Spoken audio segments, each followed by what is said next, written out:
तो दोस्तों आज हम फिर से आपके लिए लेकर आए हैं देश दुनिया की सभी ताजा बड़ी खबरें। फटाफट एक एक कर विस्तार से आज आपको बताएंगे, तो वीडियो को अंत तक जरूर देखें। दोस्तों वीडियो बनाने में हमें काफी मेहनत लगी है, तो वीडियो को लाइक जरूर कर दें। जय दोस्तों, पहली बड़ी खबर में आपको बताएंगे कि हाथरस मामले को लेकर ईडी ने योगी सरकार को लगाई फटकार। कहा भीम आर्मी और पीएफआई में नहीं कोई संबंध, योगी सरकार कर रही है बकवास। जी दोस्तों, बड़ा झटका दिया है ईडी ने और कहा कि योगी सरकार झूठी खबर फैलाना प्रदेश में बंद करे। इस बीच दोस्तों दूसरी बड़ी खबर में आपको बताएंगे कि असम में मोदी सरकार करने जा रही है सरकारी मदरसे बंद कर दिया है। असम की भाजपा सरकार ने ऐलान, जी दोस्तों, कहा 1 रुपया भी मुस्लिम शिक्षा पर नहीं करेंगे खर्च। जी दोस्तों, इसी बीच तीसरी बड़ी खबर में हम आपको बताएंगे कि राहुल गांधी ने एक बार फिर से प्रधानमंत्री मोदी पर बोला हमला। कहा हजारों करोड़ों के प्लेन में घूम रहे हैं मोदी, लेकिन हमारे देश के सैनिकों को पैदा नहीं हो रही है एक बुलेट प्रूफ जैकेट। जी दोस्तों, तगड़ा हमला राहुल ने बोला है। इस बीच दोस्तों अगली खबर में हम आपको बताएंगे कि दंगई पत्रकार अर्नब गोस्वामी और रिपब्लिक टीवी की बड़ी मुश्किलें, संसद पहुंचा टीआरपी का मुद्दा, कांग्रेस ने की बीजेपी से कार्रवाई की मांग, तो बीजेपी ने कह दिया है तत्काल अर्नब को डालेंगे जेल में और रिपब्लिक को करेंगे भारत में बंद। जी दोस्तों, बड़ी मुश्किल बढ़ गई अर्नब गोस्वामी की। इस बीच दोस्तों अगली खबर में हम आपको बताएंगे कि आर्मेनिया और अजरबैजान के बीच जंग हुई खत्म, रूस ने करा दिया दोनों ही देशों के बीच फैसला। जी दोस्तों, बड़ी अपडेट है। इस बीच दोस्तों अगली खबर में हम आपको बताएंगे कि बिहार में ओवैसी ने पहले चरण के उम्मीदवारों की लिस्ट की जारी, 2 प्रत्याशी को उतारा है ओवैसी ने पहले चरण में मैदान में। जी दोस्तों, इस बीच दोस्तों अगली खबर में हम आपको बताएंगे कि बीजेपी नेता कैलाश विजयवर्गीय को ममता का विरोध प्रदर्शन करना पड़ा भारी, सब पर करा दिया है ममता ने केस दर्ज, अब जाएंगे ये बीजेपी नेता जेल। जी दोस्तों, ममता से भिड़ना बीजेपी को भारी पड़ गया है। इस बीच दोस्तों अगली खबर में हम आपको बताएंगे कि कांग्रेस ने सिंधिया पर बोला जबरदस्त हमला, सिंधिया को कांग्रेस ने बताया गद्दार और भूमाफिया।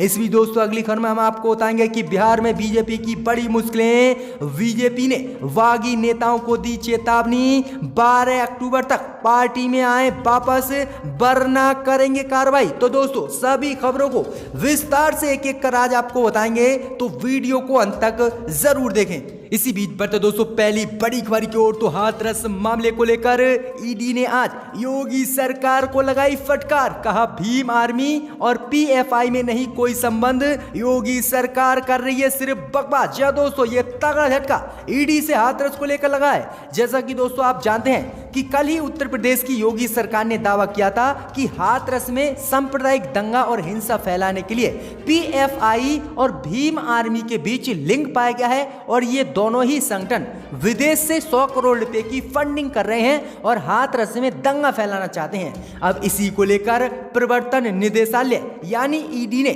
शुक्रवार को जांच में खुलासा किया है और बताया है कि भीम आर्मी और पॉपुलर फ्रंट ऑफ इंडिया यानी पीएफआई के बीच कोई संबंध नहीं है। साथ ही एजेंसी ने यूपी पुलिस और योगी सरकार की उस थ्योरी को बकवास बताया है जिसमें कहा गया था कि हाथरस दंगे के बाद हिंसा भड़काने के लिए 100 करोड़ रुपए विदेशी फंडिंग हुई है और ईडी ने इस दावे को खारिज कर दिया और कहा कि उत्तर प्रदेश की योगी सरकार सिर्फ बकवास कर रही है और ऐसी कोई भी फंडिंग विदेश से नहीं हुई है और पीएफआई और भीम आर्मी के बीच कोई संबंध नहीं है और कोई भी दंगा हाथरस में नहीं भड़काना चाहता है। तो ये जमकर फटकार आज योगी सरकार को ईडी ने लगाई। तो किस तरह से उत्तर प्रदेश की योगी सरकार पूरे प्रदेश में झूठ फैला रही है, जिसका खुलासा आज जांच एजेंसी ईडी ने किया है और फटकार लगाई है। अब सवाल उठने लगे हैं कि आखिरकार उत्तर प्रदेश सरकार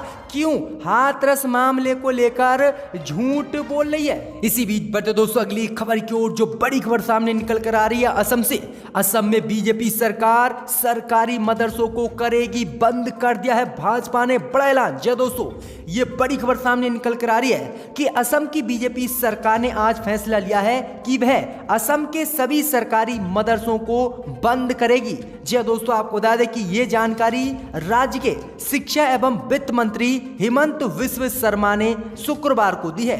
जी हाँ दोस्तों, आपको बता दें कि मंत्री ने कहा है कि सरकार सार्वजनिक धन का इस्तेमाल धार्मिक शास्त्रों को पढ़ाने के लिए नहीं कर सकती। यानी अब बीजेपी ने साफ कह दिया है कि वह सभी मदरसों को बंद करेगी, क्योंकि सरकार का जो पैसा है वह सरकारी मदरसों में धार्मिक पाठशालाओं को चलाने के लिए खर्च नहीं किया जाएगा। वहीं आपको बता दें कि 614 सरकारी मदरसे असम में इस समय मौजूद हैं, जिनमें 3 से 4 करोड़ रुपया खर्च किया जाता है, जबकि 5 से 6 करोड़ रुपया हिंदू संस्कृति कॉलेजों को दिया जाता है। अब देखते हैं कि दोनों ही कॉलेजों को बंद करेगी या फिर सिर्फ मदरसों को ही बंद करेगी असम सरकार। इसी बीच बढ़ते दोस्तों अगली खबर की ओर, तो राहुल गांधी ने एक बार फिर से प्रधानमंत्री मोदी पर बोला हमला। कहा मोदी घूम रहे हैं करोड़ों के प्लेन में, लेकिन हमारे सैनिकों को एक बुलेट प्रूफ जैकेट तक नहीं हो रही है पैदा। जी दोस्तों, आपको बता दें कि राहुल गांधी ने आज फिर से प्रधानमंत्री मोदी पर हमला बोला है। राहुल गांधी ने कहा है कि प्रधानमंत्री मोदी करोड़ों रुपए के हेलीकॉप्टर हवाई जहाज खरीद रहे हैं, लेकिन उन्हें जवानों की चिंता नहीं है। आज हमारे जवानों पर बुलेट प्रूफ जैकेट तक नहीं है ठंड से बचने के लिए। राहुल गांधी ने कहा कि हमारे जवानों पर जूते भी नहीं है, और मोदी अपनी इमेज को बनाए रखने के लिए 8,400 करोड़ रुपए का प्लान खरीदने हैं। तो ये बड़ा हमला राहुल गांधी ने बोला है। राहुल गांधी ने कहा कि मोदी को सिर्फ अपनी चिंता है और देशवासियों की बिल्कुल भी नहीं। सिर्फ मोदी बकवास करते हैं और देश से झूठ बोलते हैं। तो ये बड़ा हमला राहुल ने बोला है। इसी बीच बढ़ते दोस्तों अगली खबर की ओर, तो अर्नब गोस्वामी की बड़ी मुश्किलें, संसद पहुंचा टीआरपी का मुद्दा, कांग्रेस ने की कार्रवाई की मांग। जी दोस्तों, आपको बता दें कि जिस तरह से दंगई पत्रकार अर्नब गोस्वामी टीआरपी पैसे देकर खरीदकर अपने चैनल को देश में नंबर 1 बनाए हुए था, इस बीच बड़ी खबर सामने निकल कर आ रही है कि अब टीआरपी का मुद्दा संसद पहुंच गया है और कांग्रेस ने मांग की है कि जिन लोगों ने भी टेलीविजन रेटिंग पॉइंट यानी टीआरपी से छेड़छाड़ की है, उन चैनलों के खिलाफ मोदी सरकार तत्काल एक्शन ले और ऐसे सभी चैनलों के मालिकों को जेल में डाला जाए। जहां दोस्तों आपको बता दें कि कांग्रेस नेता कीर्ति चिदम्बरम और शशि थरूर ने आग्रह किया है कि इस मसले पर केंद्र की मोदी सरकार एवं सूचना प्रसारण मंत्रालय के अधिकारी स्पष्टीकरण दें और बताएं कि अब तक इन चैनलों पर क्या कार्रवाई की है। वही आपको बता दें कि मोदी सरकार के प्रसारण मंत्रालय ने भी कह दिया है कि जिन लोगों ने भी टीआरपी से छेड़छाड़ की है, उन्होंने संविधान का उल्लंघन किया है और इनको नहीं बख्शा जाएगा, सब पर कड़ी कार्रवाई की जाएगी। तो अब मोदी सरकार ने भी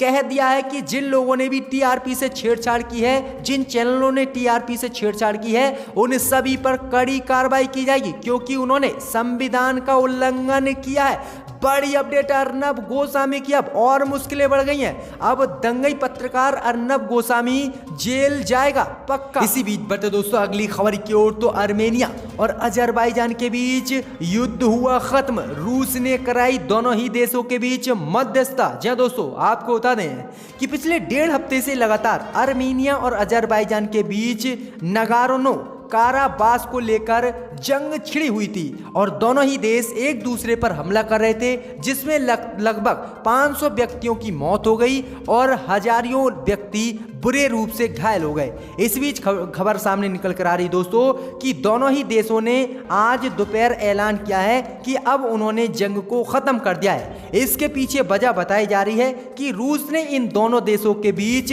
जो मामला था, जो संघर्ष था, उसे रोक दिया और दोनों ही देशों के बीच फैसला करा दिया है। तो ये बड़ी अपडेट आ रही है कि अब आर्मेनिया और अजरबैजान के बीच जंग खत्म हो गई है। रूस ने दोनों ही देशों का समझौता कर दिया है, मध्यस्थता कर दी है। तो दोस्तों अगली खबर की ओर, तो असदुद्दीन ओवैसी ने बिहार चुनाव को लेकर पहले चरण के उम्मीदवारों की लिस्ट की जारी। जी हां दोस्तों, 2 उम्मीदवारों को उतारा है मैदान में।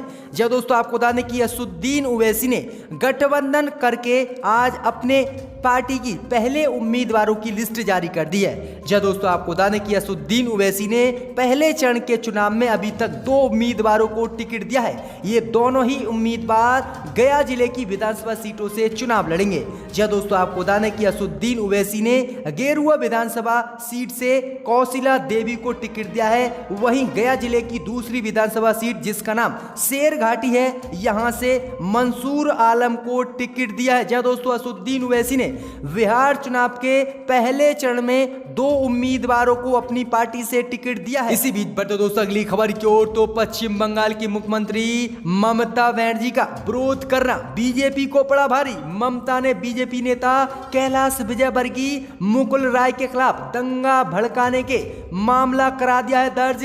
अब बीजेपी नेता जाएंगे जेल। जी दोस्तों, आपको बता दें कि पश्चिम बंगाल में बीजेपी नेताओं की हत्या को लेकर जिस तरह से बीजेपी कार्यकर्ता और नेताओं ने पिछले दिनों एक रैली निकाली थी, जिसमें काफी दंगा फसाद बीजेपी कार्यकर्ताओं ने किया और फिर बीजेपी कार्यकर्ताओं पर ममता बनर्जी ने पुलिस से लाठियां बरसाई और 2 मिनट में दंगे को खत्म कर दिया, विरोध प्रदर्शन खत्म कर दिया। इस बीच बड़ी खबर सामने निकल कर आ रही कि अब पश्चिम बंगाल की मुख्यमंत्री ममता बनर्जी ने बीजेपी के प्रदेश अध्यक्ष कैलाश विजयवर्गीय, मुकुल राय और भाजपा के वरिष्ठ नेताओं पर दंगा करने और महामारी रोग अधिनियम का उल्लंघन करने को लेकर एफआईआर दर्ज कराई है शुक्रवार को, जिसके बाद अब बुरी तरह से बीजेपी नेता फंस गए और बीजेपी फंस गई है। अब ये नेता बीजेपी के जेल जाएंगे, यानी जेल का इंतजाम ममता बनर्जी ने कर दिया है। इसी बीच बढ़ते दोस्तों अगली खबर की ओर, तो उत्तर प्रदेश के बंटवारे की मुहिम हुई तेज। दलित समाज और कई जातियां कर रही हैं उत्तर प्रदेश को 4 भागों में बांटने का ऐलान। जी दोस्तों, ये बड़ी खबर सामने निकल कर आ रही है कि उत्तर प्रदेश को 3 या 4 भागों में बांटने के लिए नए सिरे से आंदोलन शुरू हो गया है। जी दोस्तों, आपको बता दें कि इस आंदोलन की शुरुआत पश्चिमी यूपी से हुई है। इसके लिए जिस बैनर के तले आंदोलन चलाया जा रहा है उसमें सभी धर्मों और प्रमुख जातियों के जुड़े लोगों को जगह दी गई है ताकि इसे और धार मिल सके और समर्थन मिल सके। जी दोस्तों, आपको बता दें कि खास तौर पर उन वकीलों को जोड़ने की योजना है जो मेरठ में हाई कोर्ट की बेंच बनाने की मांग उठा रहे थे। जी दोस्तों, आपको बता दें कि यूपी 22 करोड़ की आबादी वाला है और एक छोर से दूसरे छोर की दूरी लगभग 1100 मीटर है। ऐसे में विकास योजनाओं को गति देने और आम जनता की सहूलियत के लिए इसे बांटने की वकालत की जा रही है और मांग उठ रही है कि उत्तर प्रदेश बहुत बड़ा है, इसलिए इसे 4 भागों में बांट दिया जाए, यानी उत्तर प्रदेश में से ही 4 प्रदेश और बना दिए जाएं। को अब ये मांग बहुत तेजी से उत्तर प्रदेश में उठने लगी है उत्तर प्रदेश के बंटवारे को लेकर। तो योगी सरकार अब खतरे में है दोस्तों। इसी बीच बढ़ते दोस्तों अगली खबर की ओर, तो सिंधिया पर कांग्रेस ने बोला जोरदार हमला, कहा सिंधिया की हर पीढ़ी है गद्दार। जी दोस्तों, आपको बता दें कि मध्य प्रदेश में उपचुनाव को लेकर आरोप प्रत्यारोप का दौर इस समय तेज है। इन सब के बीच आज कांग्रेस ने ज्योतिरादित्य सिंधिया पर हमला बोला और ज्योतिरादित्य सिंधिया को भूमाफिया और गद्दार बताया है। जी दोस्तों, आपको बता दें कि कांग्रेस नेता संजय सिंह वर्मा ने कहा है कि सिंधिया अपनी संपत्ति के बारे में पूरे देश को क्यों नहीं बताते कि 300 साल पुराने परिवार ने किस तरह से देश की संपत्ति को हड़पा है, ये जच्चा बच्चा जानता है। वहीं आगे जीतू पटवारी ने मांगी है कि कांग्रेस मांग करती है कि सिंधिया की ट्रस्ट की जांच होनी चाहिए क्योंकि हर एक संपत्ति इसकी हड़पी हुई है और सिंधिया गद्दार है, उसकी हर पीढ़ी गद्दार है। तो ये बड़ा हमला बोला है और सिंधिया को भूमाफिया और गद्दार बताया है। इसी बीच बढ़ते दोस्तों अगली खबर की ओर, तो अपने बागी नेताओं को बीजेपी ने दी चेतावनी, कहा 12 अक्टूबर तक पार्टी में लौटे नहीं तो होगी कार्रवाई। जी दोस्तों, आपको बता दें कि बिहार चुनाव के पहले चरण के मतदान में अब कुछ ही दिन बाकी बचे हैं, लेकिन एनडीए में मची उथल पुथल थमती हुई नजर नहीं आ रही है। जी दोस्तों, आपको बता दें कि लोक जनशक्ति पार्टी में एनडीए से अलग होने के बाद पिछले चंद दिनों में भाजपा के 5 नेताओं ने पार्टी छोड़ दी है। एक तरफ जहां एलजेपी प्रमुख चिराग पासवान ने जेडीयू के सामने अपने प्रत्याशी उतारने का ऐलान किया है, तो वहीं भाजपा ने भी खुले तौर पर कहा है कि जिन्हें नीतीश का नेतृत्व स्वीकार नहीं है वो एनडीए का हिस्सा नहीं है। इसी को लेकर आपको बता दें कि अब जो है बागी नेताओं को लेकर बीजेपी ने चेतावनी दी है कि बागी नेता 12 अक्टूबर तक वापस लौट आए।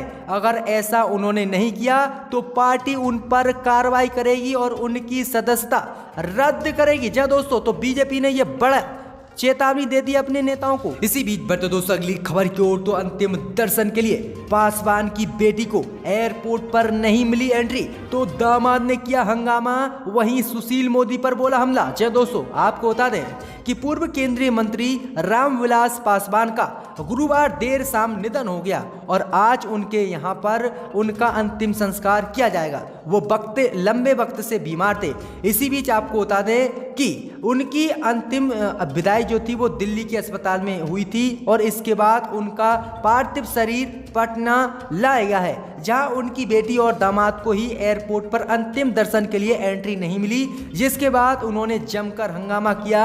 और इसी बीच आपको बता दें कि आरजेडी के नेता हैं उनके दामाद, तो वहीं आपको बता दें कि पासवान के दामाद ने आरोप लगाया है कि सुशील मोदी के कारण ही उन्हें दर्शन नहीं दिए गए हैं और सुशील मोदी पर जमकर हमला बोला है जो है पासवान के दामाद ने। तो दोस्तों आज के लिए वीडियो बस इतना ही। अगर वीडियो अच्छी लगी हो तो लाइक शेयर जरूर कर दें। फाइल डिप्टी स्पीकर पर फेंक दिए थे, वो भी हमने देखा था और वो सब कौन थे हम जानते हैं, मगर ये जिम्मेदारी सबकी है सर।